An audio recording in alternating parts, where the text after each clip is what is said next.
উপস্থিত মুসলিম আলেম সর্বপ্রথম মহান রব্বুল আলামিনের দরবারে অসংখ্য অগণিত শুকর আদায় করছি যে মহান রব্বুল আলামিন আমাদেরকে পবিত্র জুমার দিনে জুমার নামাজ আদায় করার জন্য দুনিয়ার সমস্ত ঝামেলা থেকে মুক্ত করে আল্লাহর ঘর মসজিদে পৌঁছে দিয়েছেন।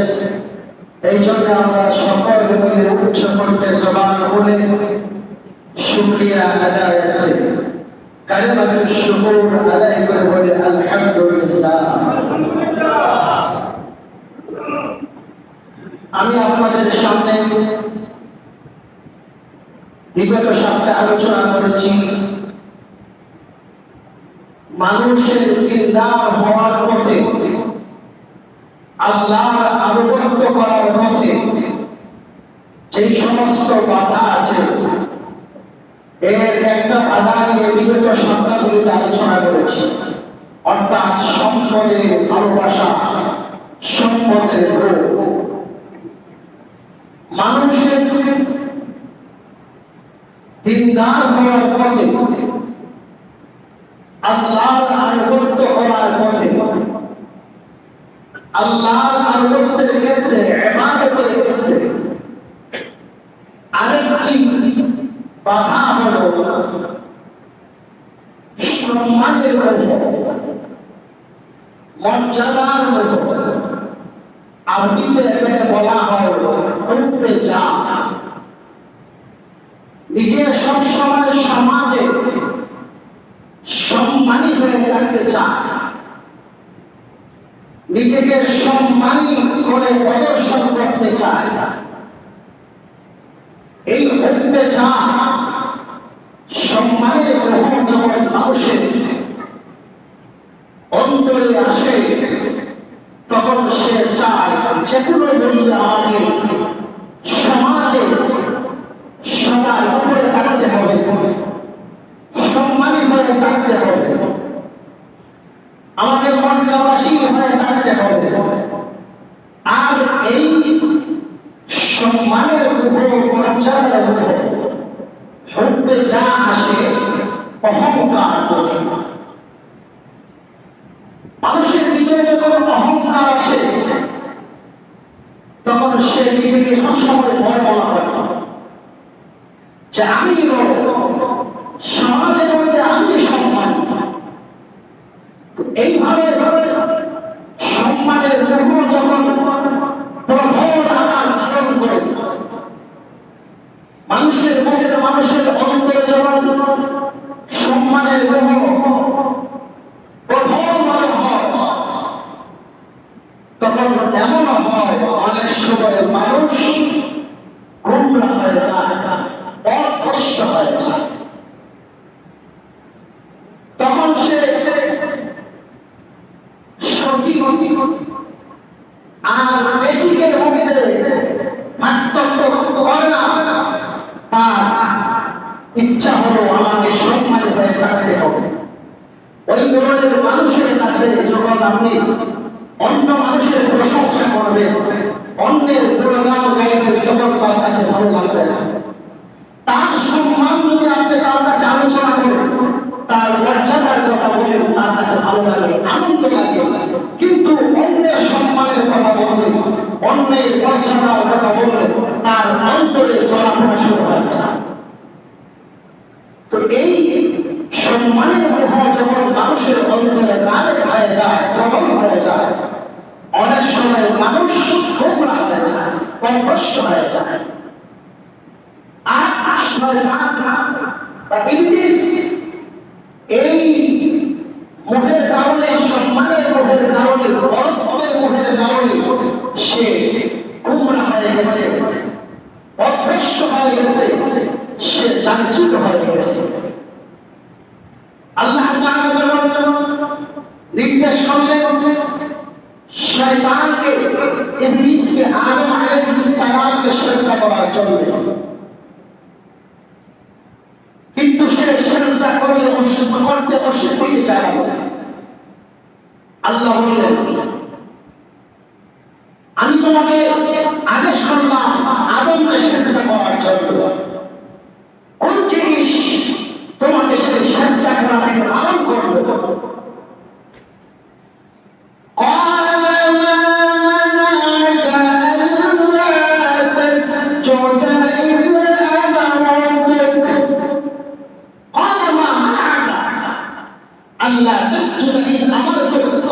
আমি তোমাকে চেষ্টা করার জন্য বললাম আদম, মা মানাকা, কি তোমাকে নিষেধ করবো সেই চেষ্টা করা থেকে, আমার আদেশ পালন করা থেকে? কোন জিনিস তোমাকে পালন করবো, বাধা দিবে? তো এই সেজদা না করাটা ছিল তার বড়ত্বের কারণে। সে আল্লাহর কাছে চুক্তি পেশ করল,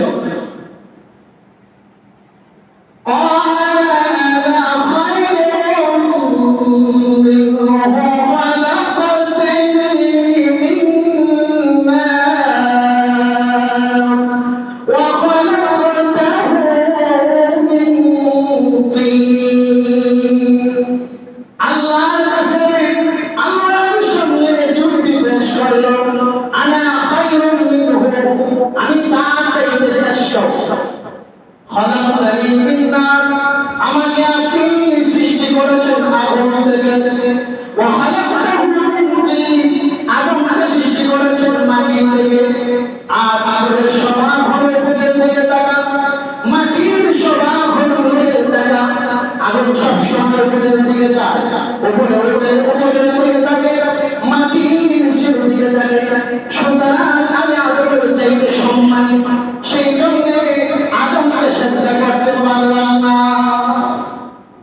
সে চুক্তি পেশ করল, আমি তো আগুনের দিকে, আর আগুন উপরের দিকে থাকে, সে আদম হলো মাটির দিকে, মাটির নিচে থাকে। তো আমি তো সম্মানী, আমি কেন তাকে চেষ্টা করবো? সেই জন্য আমি তাকে চেষ্টা করতে পারলাম না। তাহলে দেখানো যে আল্লাহর নির্দেশকে সে অমান্য করত। কিসের কারণে? বরত্বের কারণে, তার অহংকারের কারণে। সে আল্লাহর সঙ্গে চুক্তি পেশ করে যে আমি বলবো আদমের চাইতে। সেই বরত্বের কারণে সে আল্লাহ নির্দেশকে অমান্য করত, যার ফলে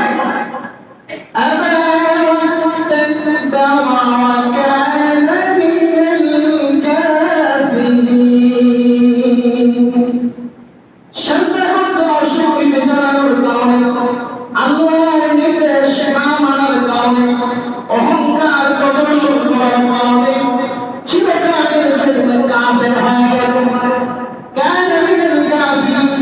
কাফেরদের অন্তর্ভুক্ত হয়ে গেল, চিরজাহান্নামী হয়ে গেল। কারণটা কি? অহংকার। অহংকারের কারণে আল্লাহর নির্দেশকে অমান্য করার কারণে চিরকালের জন্য জাহান্নামী হয়ে গেল। তাহলে যখন কোন মানুষের মধ্যে কারো মধ্যে যখন সেই সম্মানের মোহ, মর্যাদার মুখ যখন প্রবল হয়, এমন হয় অনেক সময় সে গুমরা হয়ে যায়, কষ্ট হয়ে যায়, আল্লাহর বিধানকে লঙ্ঘন করে সম্মানের জন্য। তো কেউ যদি আল্লাহর বিধানের সামনে, এই আয়াত থেকে বোঝা যায়, কেউ যদি আল্লাহর বিধানের সামনে চুক্তি দিয়ে, চুক্তি মাধ্যমে আল্লাহর বিধানকে অমান্য করে, আল্লাহর আদেশকে অমান্য করে, তাহলে সে কাফের হয়ে যাবে, সে কাফের হয়ে যাবে। তো এই সম্মানের মোহ মানুষকে অনেক সময় অকষ্ট করে দেয়, অনেক সময় গোমরা বানিয়ে দেয়। মানুষের সম্মান, ইজ্জত আল্লাহ কিসের মধ্যে দিয়েছেন? আসল সম্মান আল্লাহ কোন জিনিসের মধ্যে রেখেছেন? আল্লাহ তাআলা পবিত্র কোরআনে বলে দিয়েছেন, সূরাতুল হুজুরাতের মধ্যে সম্মানের মাত্রা কি, মর্যাদার মাত্রা কি? পবিত্র কোরআন বলে দিয়েছে। বলছিলাম সেই সম্মানের মোহ মানুষকে ভয় নষ্ট করে দেয়। কোনো অবস্থাতে দুনিয়ার সম্মানের জন্য, দুনিয়ার মর্যাদার জন্য কোন মুসলমান, কোন মুমিন তার ধর্মকে জলাঞ্জলি দিতে পারে না। যদি যেই সম্মানের জন্য আমাকে ধর্মকে বিসর্জন দিতে হয়, দিনদারিতে থাকতে হয়, সেই সম্মানের আমার প্রয়োজন নেই। যেই সম্মানের দিনের জন্য যেই সম্মানের প্রয়োজন, ধর্মের জন্য যেই সম্মানের প্রয়োজন, সেটা আমার প্রয়োজন আছে। কিন্তু যেই সম্মানের জন্য দিনকে ছাড়তে হবে, ধর্মকে ছাড়তে হবে, সেই সম্মানের প্রয়োজন আমার নাই। কোন মুসলমানের প্রয়োজন নাই। যদি ধর্মকে ঠিক রাখতে গিয়ে, দিনদার হতে গিয়ে যদি আমাকে ছোট হতে হয়, আমাকে অসম্মানিত হতে হয়, সেটা আমি চাই, এটা আমার কোনো অসুবিধা নাই। আমি অসম্মান হতে রাজি, আমি ছোট হতে রাজি, কিন্তু সেই সম্মানের প্রয়োজন নাই যে সম্মানের কারণে আমার ধর্ম নষ্ট হয়, আমার দিনদারি নষ্ট হয়। এখন আমাদের মনের মধ্যে অনেকের মধ্যে সেই চিন্তা চেতনা আমরা মনে করি অনেক জায়গাতে যে ধর্মকে জলাঞ্জলি দিলে, ধর্মকে ছেড়ে দিলে, নবীর আদর্শকে ছেড়ে দিলে আমার সেটাতেই সম্মান। কি বলে? অনেক সময় আমরা শরীয়তের যে পোশাক লেবাস আছে আমরা পড়ি না, মানুষের লজ্জা লাগে, ঠিক না? অনেকে মনে করে আমি তো মানুষ ভাববে আমি আধুনিক না, কি না, আমি আধুনিক মানুষ না, আমি প্রগতিশীল না। না, প্রকৃত মুসলমানের প্রকৃত সম্মান আল্লাহ রেখেছেন দিন মানের মধ্যে। প্রকৃত সম্মান আল্লাহ রেখেছেন রাসূলের আদর্শ মানার মধ্যে। আপনি ভাবছেন যে আপনি রাসূলের সুন্নতকে মানলে আপনি কি হয়ে যাবে, সেকেন্ড হয়ে যাবে? না, নবীর আদর্শের চাইতে আর উত্তম আদর্শ আছে পৃথিবীতে? আছে না? কিন্তু আমাদের অনেক সময় এই মন মানসিকতা তৈরি হয় না। বুঝতে হবে আমার অন্তর আত্মা শুদ্ধ হয় না, সর্ব অবস্থায় আমাকে লক্ষ্য রাখতে হবে। দিনের জন্য যে সম্মানের প্রয়োজন সেটা আমি চাই, ধর্মের জন্য যে সম্মানের প্রয়োজন সেটা আমি চাই। আর যে সম্মানের দ্বারা আমার ধর্মের ক্ষতি হয়, ইবাদতের ক্ষতি হয়, দিনদারির ক্ষতি হয়, সেই সম্মানের আমার প্রয়োজন। তাহলে কি আমি অসম্মানের সমাজে বসবাস করবো না? একজন মুমিনের জন্য সম্মানী হয়ে থাকা এটা শরীয়ত বলে দিয়েছে। হাদিস শরীফে রাসূল কারীম সাল্লাল্লাহু আলাইহি ওয়াসাল্লামের সাথে আছে, লা ইয়ানবাগি লিল মুমিনি আন ইউযিল্লা নাফসাহু। নবীজি বলেন কোন মুমিনের জন্য সেটা উচিত নয় সে এমন কাজ করবে যে কাজের দ্বারা সে অসম্মানিত হয়, তার সম্মানের ক্ষতি হয়, এমন কোন কাজ কোন মুমিন করতে পারে না, করবে না। সেটা মুমিনের জন্য উচিত নয়। অবশ্যই আমি সম্মান নিয়ে বসবাস করব, কিন্তু প্রকৃত সম্মান কোনটা সেটা আমাকে বুঝতে হবে। আসল সম্মান কোনটা সেটা আমাকে বুঝতে হবে। সম্মানকে আমার রক্ষা করতে হবে, সে সুন্দর বলেছে। সম্মানকে ঠিক রাখার জন্য বলেছে রাসূল কারীম সাল্লাল্লাহু আলাইহি ওয়াসাল্লাম। মসজিদে নববীতে ইতিকাফে বসেছেন। তো রাসূল কারীম সাল্লাল্লাহু আলাইহি ওয়াসাল্লামের স্ত্রীদের ঘর ছিল মসজিদে নববীর সাথে, যেমন বর্তমানে নবীজির যে রওজা সেখানে ছিল আম্মা আয়েশার ঘর রাদিয়াল্লাহু তাআলা। তো নবী যখন এখানে বসতেন অনেক সময় নবীজি স্ত্রীরা এসে, আম্মা জানরা এসে নবীজিকে বিভিন্ন খেদমত করতেন, চুল আশ্রয় দিতেন, তেল দিয়ে দিতেন, বিভিন্ন সেবা করতেন। হঠাৎ একদিন হযরত হাফসা রাদিয়াল্লাহু তাআলা এসেছে নবীজির কাছে খেদমত করার জন্য। নবীজি আম্মা জানের সাথে কথা বলছেন, এই অবস্থায় দুইজন সাহাবী, দুইজন মানুষ এর পাশ দিয়ে হেঁটে যাচ্ছেন মসজিদে নববীর পাশ দিয়ে। অনেক জায়গা চলে গেছে, রাসূল করিম সাল্লাল্লাহু আলাইহি ওয়াসাল্লাম তাদেরকে ডাকলেন, এদিকে আসো, তোমরা যে দেখেছো আমি একজন মহিলার সাথে কথা বলছি, তিনি আমার স্ত্রী হাফসা, সে আমার স্ত্রীর সাথে আমি কথা বলছি। তখন ওই সাহাবীরা বলল, ইয়া রাসূলুল্লাহ, আপনার প্রতি কি আমরা খারাপ ধারণা পোষণ করবো? কিন্তু কোনোদিনও হতে পারে না। রাসূল সাল্লাল্লাহু আলাইহি ওয়াসাল্লাম বললেন যে শয়তান মানুষের ব্যাগরা সাজিয়ে ধরে চলতে পারে, তোমাদের মনের মধ্যে অনেক সন্দেহ তৈরি করতে পারে, সৃষ্টি করতে পারে। যেহেতু ভালোভাবে দেখা যাচ্ছিল না, কিছুটা অন্ধকার ছিল, নবীজি কার সাথে কথা বলছেন? কোন মহিলার সাথে, না জানি কোন বেগানা নারীর সাথে কথা বলছেন। সেই কুচিন্তা শয়তান তোমাদের অন্তরে তৈরি করতে পারে। সেই জন্য আমি তোমাদেরকে বলে দিয়েছি যেন শয়তান তোমাদের অন্তরে এই ধরনের কোন চিন্তা সৃষ্টি না করে, এই কোন ধারণা সৃষ্টি না করে। তাহলে বোঝা গেল যারা সম্মানী মানুষ, যারা সম্মানী ব্যক্তি, শরীয়ত বলে যে তাদের উচিত হলো সম্মান রক্ষা করে চলা। সমাজে যারা গণ্যমান্য মানুষ, যারা ওলামায়ে কেরাম, যারা সম্মানী মানুষ, তাদের এমন ভাবে চলতে হবে যেন সমাজের ভিতরে তার উপরে কোনো কলঙ্ক না লাগে, তার চরিত্র যেন কোনো কলঙ্ক না লাগে, এইভাবে চলতে হবে। কারণ নতুবা সমাজের মানুষ সে কথা বললে শুনবে না।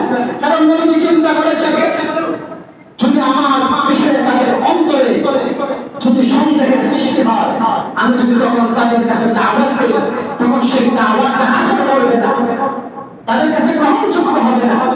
কারণ কোন মানুষ যদি ওয়াজ করে, কাউকে নসিহত করে, আর তার মধ্যে যদি সেই দোষ থাকে, তখন যাকে নসিহত করছে সে জানে সে দোষী, সে ভালো না, তখন মনে মনে বলবে তুমি তো নিজেই ঠিক নাই, আমাকে কি ওয়াজ করো, ঠিক না? সে বলে তার কথা আসল হবে না। এই জন্য ইসলাম বলে, শরীয়ত বলে, সম্মান রক্ষা করে চলতে হবে। মুমিনের জন্য উচিত হলো এমন কোনো কাজ না করা যেই কাজের দ্বারা তার সম্মান নষ্ট হয়, মানহানি হয়, এবং কাজটা কোনো মুমিনের জন্য উচিত না। আরেকটা ঘটনা কিতাবের মধ্যে এসেছে, ইমাম বুখারী রাহমাতুল্লাহি আলাইহির নাম তো শুনেছেন, বুখারী শুনেছেন। ইমাম বুখারী রাহমাতুল্লাহি আলাইহি ভ্রমণ করছিলেন লেখাপড়ার জন্য, ছাত্র জীবনে এক জায়গা থেকে আরেক জায়গাতে যাবেন, এক দেশ থেকে আরেক দেশে যাবেন, জাহাজে উঠেছেন। এই অবস্থায় একজন মানুষের সাথে পরিচয় হওয়ার পর তিনি ব্যক্তিগত বিভিন্ন আলোচনা করেছেন, কথাবার্তা বলেছেন। এক মুহূর্তে বলে ফেলেছেন যে আমার কাছে 1000 স্বর্ণ মুদ্রা আছে, আমার সাথে 1000 স্বর্ণ মুদ্রা আছে। কিন্তু যে লোকের সাথে কথা বলেছেন সে ছিল দুষ্ট প্রকৃতির লোক, খারাপ চরিত্রের লোক। তার অন্তরে খারাপ চিন্তা এসে গেল। সে এই কথা জানার পরে জাহাজের মধ্যে হইচই শুরু করে দিল, চিল্লা শুরু করে দিল যে আমার 1000 স্বর্ণ মুদ্রা হারিয়ে গেছে, আমার 1000 স্বর্ণ মুদ্রা পাচ্ছি না, হারিয়ে গেছে। এখন সেই জাহাজের সবাই তল্লাশি শুরু করে দিয়েছে, কোথায় আছে, কে দিয়েছে? ইমাম বুখারী রাহমাতুল্লাহি আলাইহি মনে মনে ভাবলেন, আমি রাসূলের হাদিস চিন্তা করেছি, আমি মানুষকে হেদায়েতের কথা বলবো, আমি মানুষকে আল্লাহর দিকে আহ্বান করবো, দ্বীনের দাওয়াত দেব। এখন আমার কাছে 1000 স্বর্ণ মুদ্রা আছে, সেটা আমার, কিন্তু যদি আমার কাছে পায় মানুষ মনে করবে এটাই তার। তিনি আস্তে করে পানিতে ছেড়ে দিয়েছেন 1000 স্বর্ণ মুদ্রা। এবার পুরা জাহাজ তল্লাশি করে কোথাও পাওয়া যাচ্ছে না। ইমাম বুখারী রাহমাতুল্লাহ আলাইহির কাছে চেক করলেন, নাই, সেই 1000 স্বর্ণ মুদ্রা নাই। এবার জাহাজ থেকে নেমে যাওয়ার পথে ওই দুষ্ট লোক জিজ্ঞাসা করে, হুজুর আপনার কাছে 1000 স্বর্ণ মুদ্রা ছিল, এটা কোথায় কি করলেন? আপনার তো 1000 স্বর্ণ মুদ্রা ছিল। তখন ইমাম বুখারী রাহমাতুল্লাহ আলাইহি বললেন, আমি সেই স্বর্ণ মুদ্রা পানিতে ছেড়ে দিয়েছি। যখন দেখলাম যে জাহাজের ভিতরে এই অবস্থা, এখন এটা তো আমার, কিন্তু যদি আমার কাছে পায় মানুষ মনে করবে আমি চোর, আমি দোষী, আমি 1000 স্বর্ণ মুদ্রা দিয়েছি, আমার জীবনে কলঙ্ক লাগবে। সেই জন্য যদি আমার টাকা আমি ফেলে দিয়েছি কলঙ্ক থেকে বাঁচার জন্য, কারণ আমি নবীজির দ্বীনের, আল্লাহর দ্বীনের প্রচার করবো, নবীজির হাদিস মানুষের কাছে প্রচার করবো। এই ক্ষেত্রে যদি এই কলঙ্ক থাকে তাহলে মানুষ আমার সেই দিক গ্রহণ করবে না, আমার দাওয়াত গ্রহণ করবে না, আমার কথা শুনবে না, আমার হাদিস মানুষ গ্রহণ করবে না। এই জন্য আমি সেটা ছেড়ে দিয়েছি। তাহলে একজন মুমিনের জন্য সম্মান রক্ষা করে চলা প্রত্যেকটা মুমিনের জন্য উচিত। রাসূল কারীম সাল্লাল্লাহু আলাইহি ওয়াসাল্লাম হাদিস শরীফে বলে দিয়েছেন। কিন্তু আসল সম্মানের মাত্রাটা প্রকৃত সম্মান আল্লাহ কোথায় রেখেছে? আমাদের চিন্তা চেতনায় অনেক ভুল রয়ে গেছে। আল্লাহ তাআলা সম্মানের মাপকাঠি বলেছেন পবিত্র কোরআনে সূরা আল-হুজুরাতে, ইন্না আকরামাকুম ইনদাল্লাহি আতকাকুম।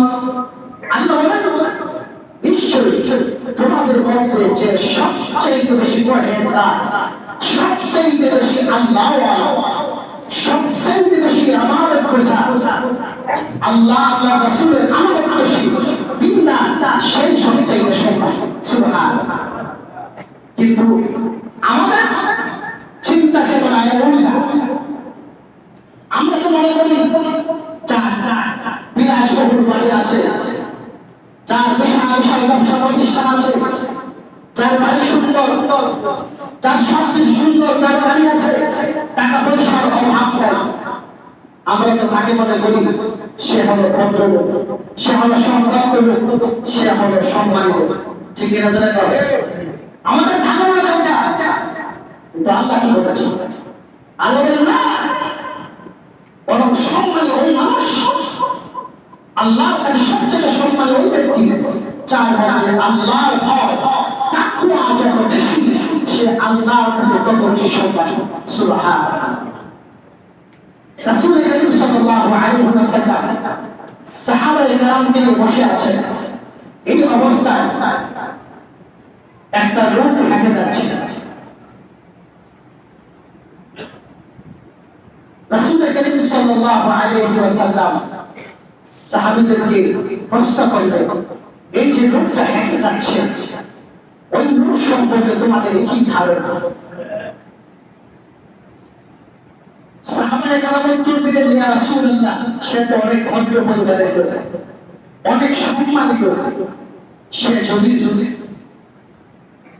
সমাজে কাউকে কোনো কিছু বলে, মানুষ সেটা তার কথা শুনে, তার কথাকে রক্ষা করে, কারোর জন্য সুপারিশ করলে তার সুপারিশ গ্রহণ করা হয়, কবুল করা হয়। সে তো সমাজের মধ্যে একটা সম্মানী মানুষ, মর্যাদাশীল মানুষ। নবীজি কিছু বললেন না।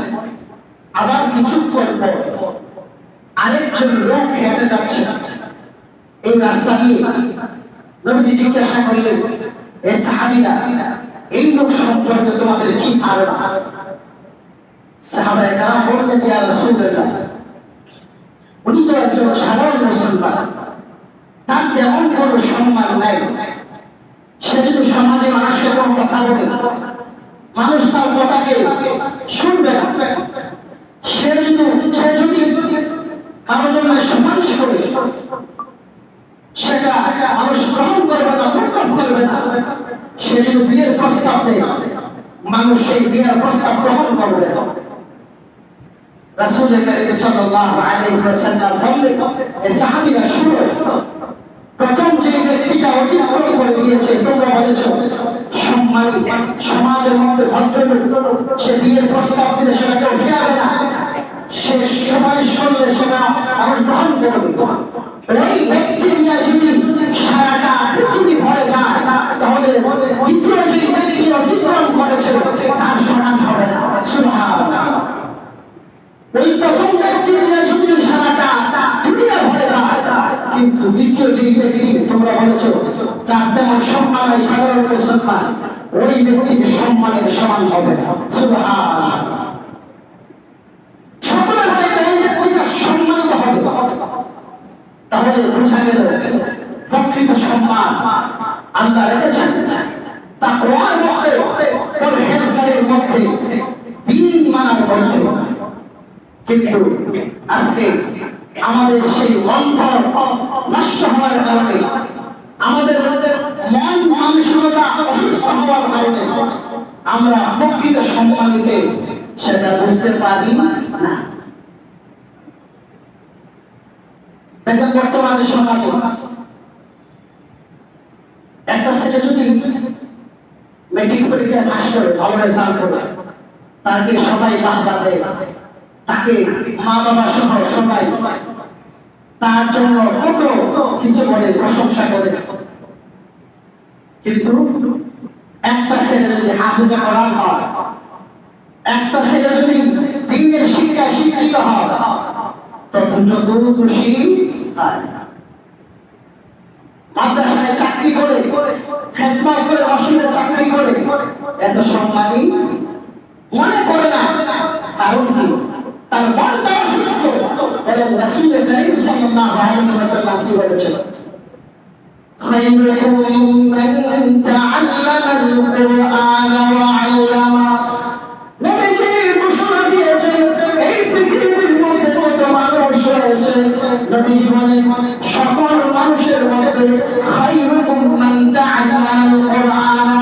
নবীজি বলেন তোমাদের মধ্যে ওই ব্যক্তি হলো সম্মানী যে কোরআন শিক্ষা করে এবং শিক্ষা দেয়।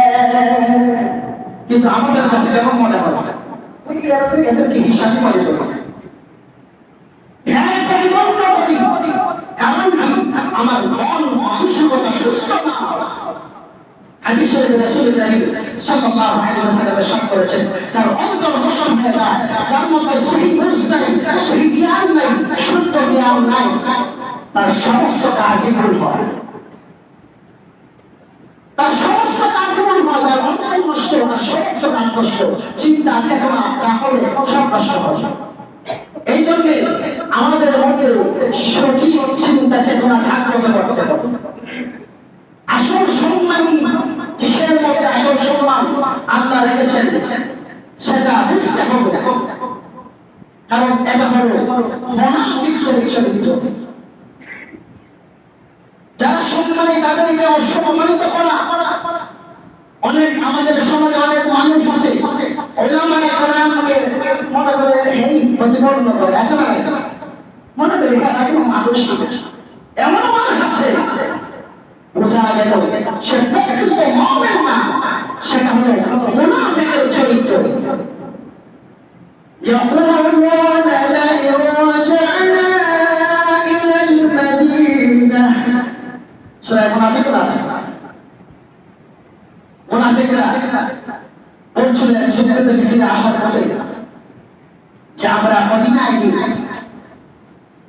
لا يخرجن الأعز منها الأذل, আমরা যারা অসম্মান তাদেরকে বের করে দেব, যারা ইচ্ছাশীল মানুষ তাদেরকে বের করে দেব। মদিনায় গিয়ে আমরা মুসলমানদেরকে সমাজ থেকে বের করে দেব। তারা মুনাফিক যারা ছিল তারা মুসলমানদেরকে এই পরিকল্পনা করতে সূরা মুনাফিক রয়েছে। আসল সম্মানের মালিককে আর জোরে বলেন ওয়ালিল্লাহিল ইজ্জাতু ওয়া লিরাসূলিহি ওয়া লিল মুমিনিন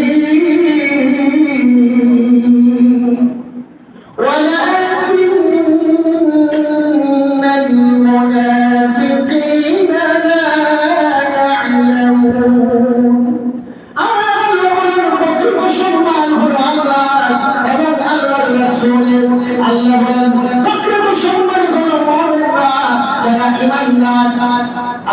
সম্মানের কিন্তু মুনাফিকরা, যারা মুনাফিক তারা বুঝতে পারে না।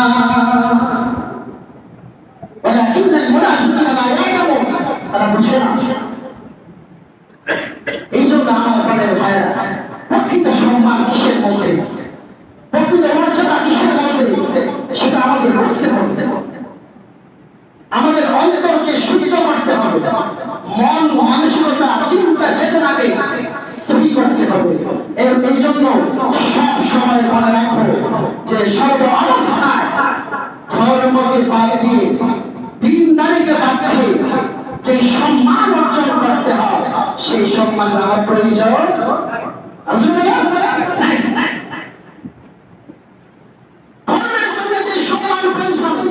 দিনদারির জন্য যে সম্মান প্রয়োজন, সেটা আমার দরকার। যদি আমাকে ছোট হতে হয়, যদি ইসলামের জন্য, দিন মানার জন্য, দিন মানার ক্ষেত্রে, রাসূলের আদর্শ মানার ক্ষেত্রে আমাকে ছোট হতে হয়, এটা আমার জন্য সম্মান।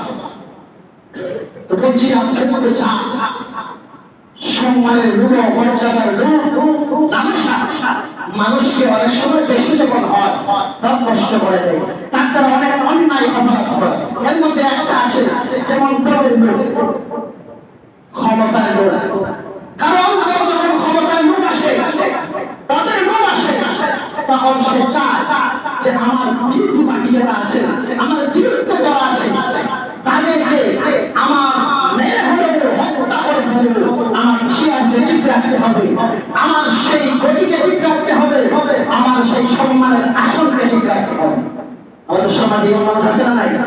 আর রাসূল বলেন, তার প্রভাব বিস্তার করার জন্য সেই বড় তার বিরুদ্ধে যদি কেউ কথা বলে, তখন সে সন্ত্রাসী দিয়ে হোক, বিভিন্ন ভাবে হোক, সে তাকে আবার শেষ করে ফেলতে হবে।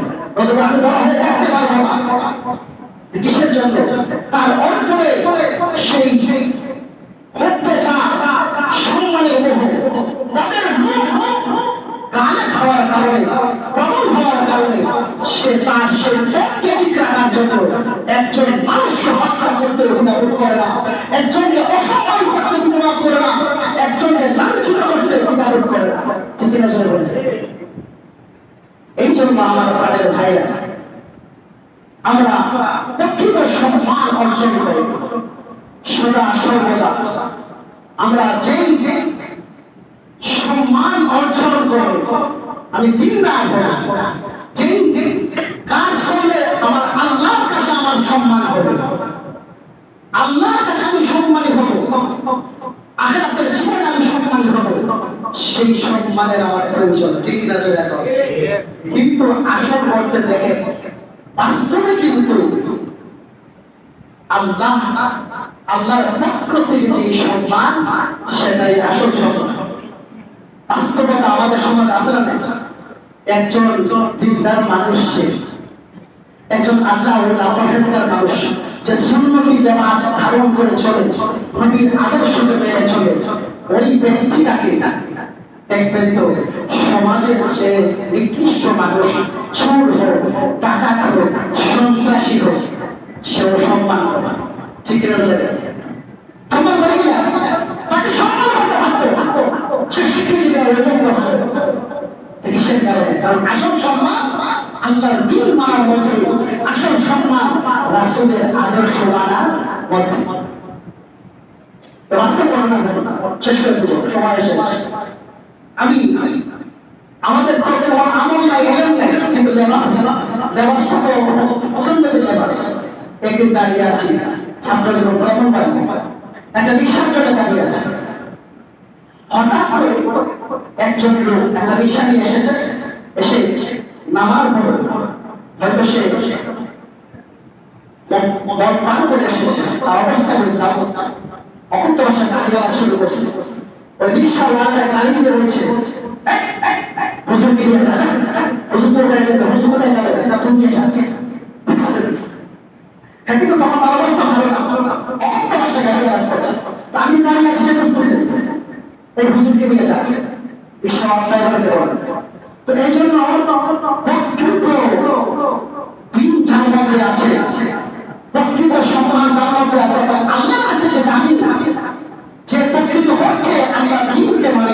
রাসূলের আদর্শের প্রত্যেকটা ক্ষেত্রে মেনে চলে, তার সম্মান দুনিয়াতেও আছে, আখিরাতেও থাকবে। সুবহানাল্লাহ। আল্লাহ তাআলা আমাদের সকলকে প্রকৃত সম্মান অর্জন করার তৌফিক দান করুন। সকলে বলেন আমিন। ওয়া আখিরু দাওয়ানা আলহামদুলিল্লাহি রাব্বিল আলামিন।